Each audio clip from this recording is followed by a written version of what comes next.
제 경험 하나 말씀드리면 어느 컨설팅 대표를 만났어요. 저녁 식사를 우연히 하게 됐는데 그 대표가 저한테 갑자기 당신 이야기하는 거 보니까 영업 컨설팅을 하면 어떨까? 그러면서 만난 적이 있습니다. 그래서 그분은 저를 이제 잘할 것 같아서 이제 모 컨설팅을 시키려고 했는데 제가 그날 고민을 좀 많이 해봤어요. 제가 은퇴할 시점에 IT 업종에 30년, 그리고 영업을 굉장히 많이 했기 때문에 그 분야의 전문가이기 때문에 누구든지 저는 할 수 있다고 봤고 많은 자료도 있었습니다. 하지만 제가 어떻게 보면 하지 않았습니다. 이유는 똑같은 일을 하게 되는 거잖아요.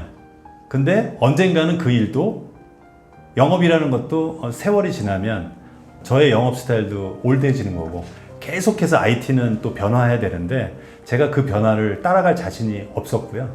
두 번째는 하고 싶은 일이 아니었어요. 근데 제가 하고 싶은 일은 지금 조금씩 바뀌고 있는 여행, 그 다음에 책 쓰기, 강연이었잖아요. 두 가지를 병행할 수도 있었지만 누군가가 이야기를 하더라고요. 한 가지에 몰입하고 올인하는 게 좋겠다. 이제 그래서 저는 이제 이 길을 택한 거였는데 중요한 거는 누구든지 자기가 했던 일을 하는 게 유리할 겁니다. 그리고 빠를 거고. 그러나 그게 과연 하고 싶은 일인지 다시 한번 질문해 볼 필요가 있고요. 그렇지 않으면 오래 지나서 다시 한번 또 고민하게 될 겁니다. 저는 하고 싶은 일을 선택하는 게 좋다고 판단해서 그 일을 하지 않은 겁니다.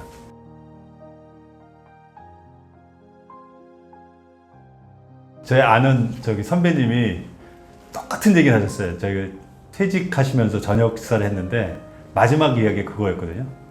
5년만 빨리 퇴직했으면 좋았을 걸 하시더라고요. 그분도 경제적인 이유가 살짝 있었어요. 그래서 더 늦춘 건데 똑같은 것 같아요. 결국은 이제 퇴직이 조금 빠르면 유리한 거는 새로운 변화에 적응을 빨리 할 수 있거든요. 그리고 새로운 변화에 도전할 수가 있고 이제 그런 것들이 나이가 먹으면 아무래도 조금 선뜻 내키지 않고 용기가 생기지 않는 부분이 있습니다. 그래서 그런 부분이 아마 가장 크게 원인인 것 같습니다. 저는 사실은 퇴직을 빨리 했던 게 너무 저는 감사한 일인 것 같아요. 사실은 좀 후회를 안 한 건 아닙니다. 저도 사실은 연봉이 굉장히 좀 괜찮았고 좋은 회사, 탄탄한 회사였기 때문에 월급이 들어오지 않는 거에 대한 스트레스가 굉장히 컸거든요. 그래서 저도 퇴직하자마자 제가 제일 먼저 한 게 제가 사랑하는 에마를 팔아버렸거든요. SUV를 팔고 제가 BMW를 갈아탔거든요. BMW 아시죠? 버스, 메트로, 워킹. 대중교통을 이용하고 제가 걷기를 시작했습니다. 비용도 물론 줄었지만 그래서 후회도 하긴 했지만 지금 제가 하고 싶은 일을 하면서 제가 보람도 얻고 그 다음에 누군가를 도와줄 수도 있는 그런 상황이기 때문에 저는 아주 만족스럽게 그 다음에 조금 더 일찍 퇴직해도 될 뻔했다라는 생각조차 하고 있습니다.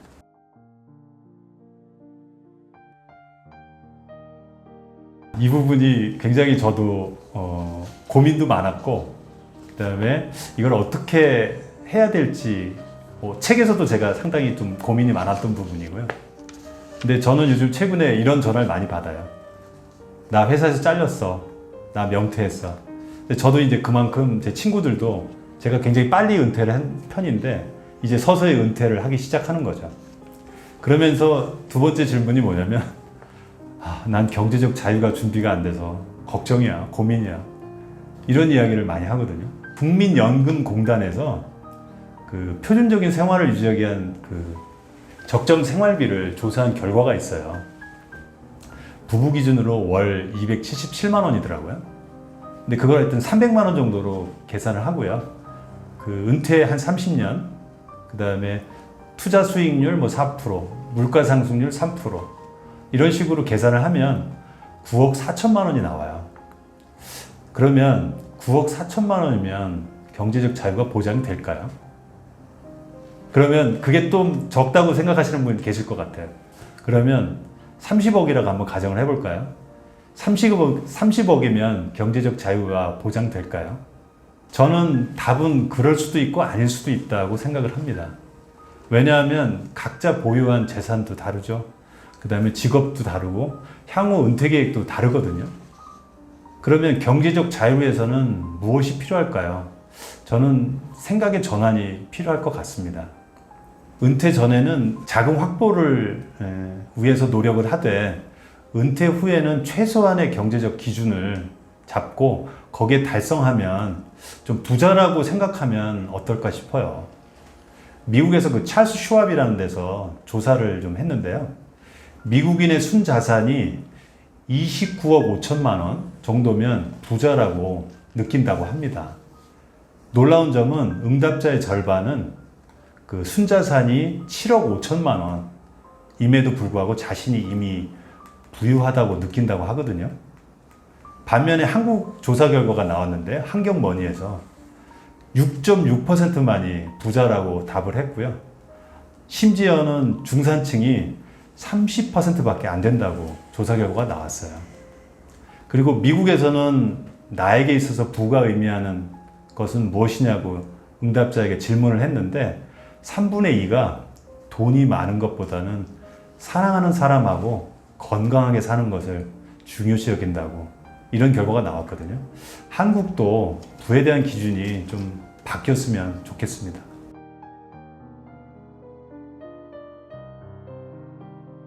사실 제가 여기서 비용에 대해서 나누는 건 좀 어려울 것 같은데요.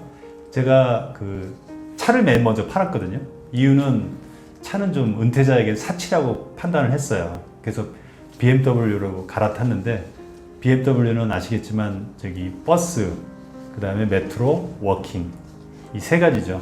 그래서 대중교통을 이용하기 시작했고요. 차 보험료가 일단 빠졌고요.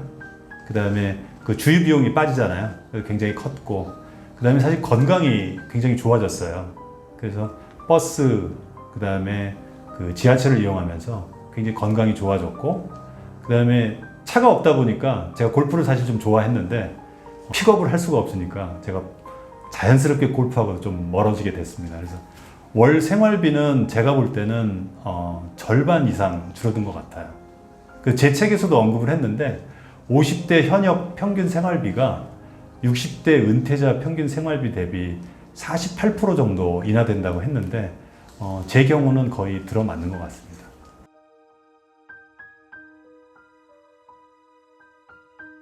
이거는 진짜 사람마다 다를 수 있는데 저의 경우는 여행을 워낙 좋아하기 때문에 저는 또 여행도 길게 가거든요.